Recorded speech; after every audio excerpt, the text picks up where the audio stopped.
Aquí le hemos informado en días recientes sobre las movilizaciones de estudiantes de diferentes facultades de derecho del país en torno de la reforma judicial. Los estudiantes pues han manifestado sus preocupaciones o inconformidad con esta reforma. Aquí platicamos, por ejemplo, con Luis Figueroa de la Facultad de Derecho de la UNAM, y ante estas manifestaciones, ayer el presidente López Obrador pues tuvo algo que decir. Vamos a escuchar. Quiero decirles, quiero referirme a ellos, los que han estudiado leyes, porque tienen ellos maestros que seguramente les están diciendo de que es injusto, ilegal llevar a cabo una reforma al Poder Judicial o antidemocrático. Los están engañando. Están engañando los profesores de Derecho a sus alumnos, particularmente en la Facultad de Derecho de la UNAM. Se lo voy a preguntar al doctor Raúl Contreras Bustamante, exdirector de la Facultad de Derecho de la UNAM y articulista del periódico Excelsior. ¿Cómo estás, Raúl? Me da gusto saludarte. Muy buenos días, Pascal. Muchas gracias por invitarme a tu gustado programa. Oye, pues la pregunta es esa. Le están diciendo cosas que no son y eso está llevando a los jóvenes a tomar las calles y manifestarse. Mira, hay que explicarle al auditorio que no se trata de alumnos de primaria o de educación básica. Estamos hablando de estudiantes de la Facultad de Derecho más importante del país y está considerada como la más importante del mundo de habla hispana. Estamos hablando de jóvenes que entienden perfectamente la reforma, que han estudiado la iniciativa y que de alguna manera quizás algunos profesores pudieran tener ascendencia en ellos, porque hay que recordar que en la Facultad de Derecho dan clases expresidentes de la Suprema Corte, exministros, magistrados y jueces. Entonces no es normal que un estudiante pudiera permanecer sin estar muy comprometido y muy compenetrado de esta iniciativa que será fundamental para la vida de México. Yo tengo la impresión, yo también soy universitario, soy egresado de la UNAM, y tengo la impresión, estimado Raúl, que quizá la Facultad de Derecho no es la primera en manifestarse, pero cuando la Facultad de Derecho se manifiesta, cuando sus alumnos se manifiestan, creo que es signo de que algo está pasando. Sí, bueno, hay que recordarle al auditorio que en 1929, de las aulas de la Escuela Nacional de Jurisprudencia, que hoy es la Facultad de Derecho, salieron los movimientos estudiantiles que culminaron con la conquista de la autonomía universitaria, que es el oxígeno que respiramos los universitarios y que fue una conquista social muy importante. Pues sí, y bueno, han estado presentes en otros momentos, en otras manifestaciones. ¿Tú cómo sientes el ambiente entre el estudiantado, tú que lo conoces? ¿Cómo están respecto de esta reforma judicial? ¿Qué les preocupa en lo particular, de acuerdo con tu interpretación, desde luego? Mira, ellos estudian la teoría de la Constitución y saben que hay dos grandes corrientes ideológicas que tratan o que entienden la reforma. Una, que es aquellos que piensan que la reforma a la Constitución puede ser ilimitada, porque las generaciones del pasado no tienen derecho a imponernos a nosotros la forma de vivir, y otros que dicen que la reforma se puede llevar a cabo de manera amplia, pero que tiene una serie de decisiones políticas fundamentales que se tendrían que tomar en cuenta y que valdría la pena que el constituyente permanente, que se va a instalar a partir del 1 de septiembre, pudieran valorar. Bueno, también tuvo algo que decir Claudia Sheinbaum sobre esta propuesta, sobre este proyecto de reforma. Tenemos lo que dijo Claudia Sheinbaum, lo tuvimos esta mañana en nuestro primer resumen, así que me gustaría que lo escucharas. Tú, estoy seguro que lo conoces, pero bueno, en el contexto de nuestra conversación, que lo escuche también nuestra audiencia y pues pedirte una opinión al respecto. Quizá vamos a tener que ir a corte después de escuchar la opinión de Claudia Sheinbaum, pero ahí va. Yo lo que les recomiendo es que lean bien la propuesta que hacen los diputados. Hay mucha, en el nombramiento de los jueces, no es un asunto de carrera judicial. Hay muchos familiares, nepotismo. En cambio, así, un estudiante de la Facultad de Derecho que cumpla con los requisitos, pues pueden participar. Si me esperas un momento, Raúl, hablamos de esta declaración enseguida. Con mucho gusto, Pascal. Volvemos.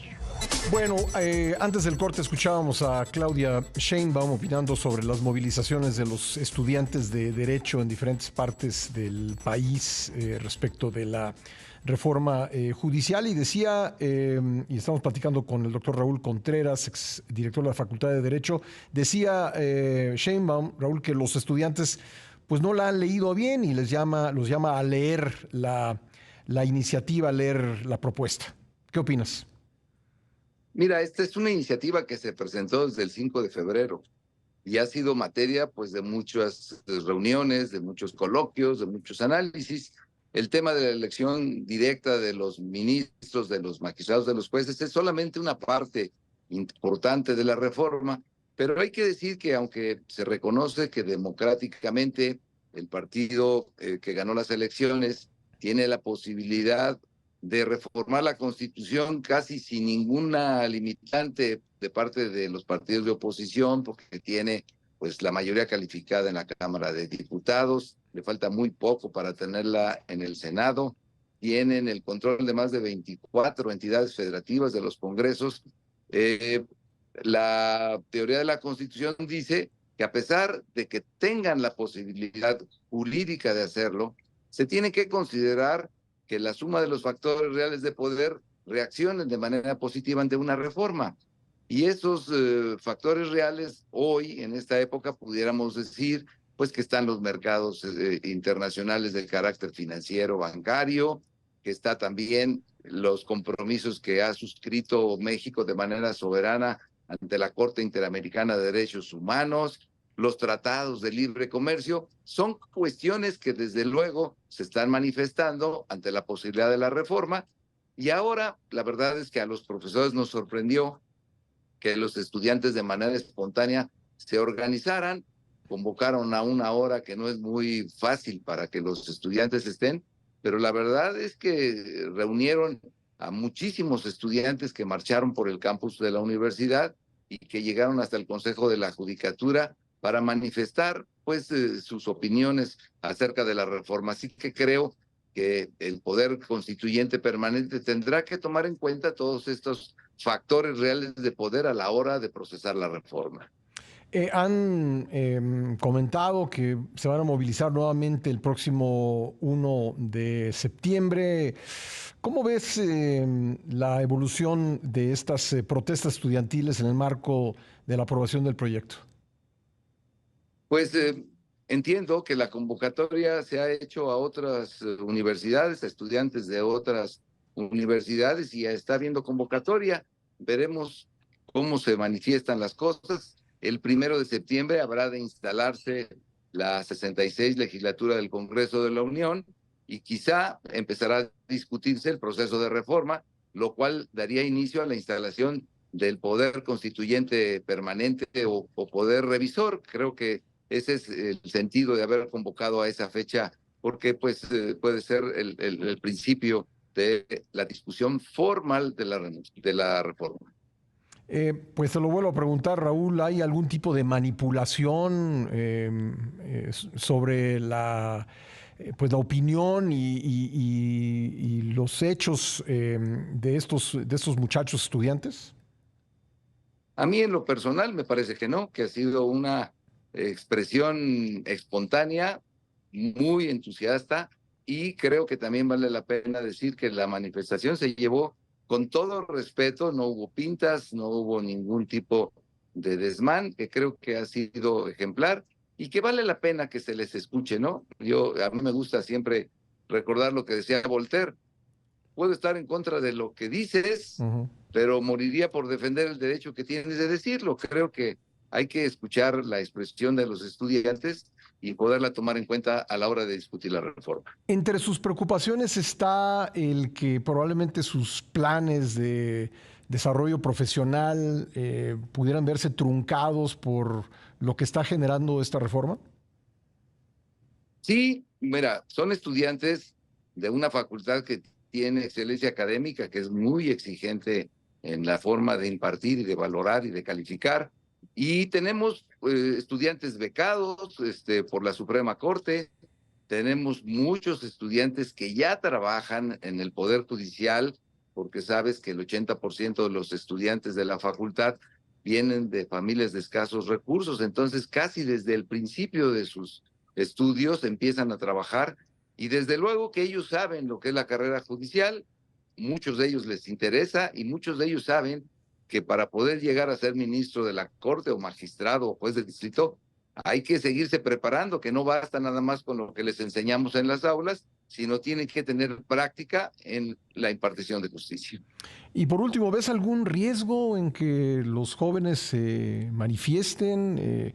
¿Ves que pudieran pues caer en alguna provocación de parte de quienes defienden la reforma? Pues el riesgo a salir a las calles siempre existe, esperemos que no se dé.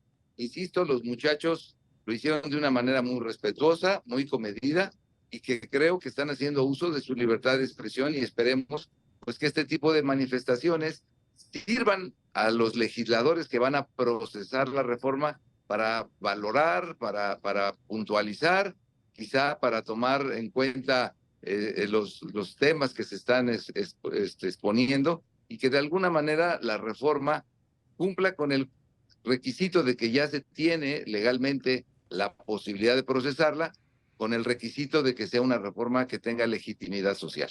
Pues bien, Raúl, me queda un minutito preguntarte por último de qué tema, sobre qué tema te van a leer los lectores de Excelsior en tu próxima columna. Mira, estoy entregando la colaboración semanal, tratando una iniciativa que ya también ha sido procesada y que entiendo que estará en la agenda prioritaria del Poder Constituyente Permanente, que es una reforma hacia las comunidades y pueblos indígenas y afromexicanas, que fue su dictamen aprobado de unanimidad, y estoy precisamente diciendo que cuando las reformas están bien presentadas, cuando no despiertan demasiadas inquietudes, merecen siempre la aprobación de todas las voces políticas del país, y en este caso la reforma al artículo 2, en caso de que se procese, podemos decir que fue una reforma que se votó por unanimidad. Muy bien. Quizá un poco también para tratar de que se vea que cuando las cosas se hacen bien, convocan a consensos. Te leeremos con interés. Gracias, Raúl. Muchas gracias, jefe. Gracias.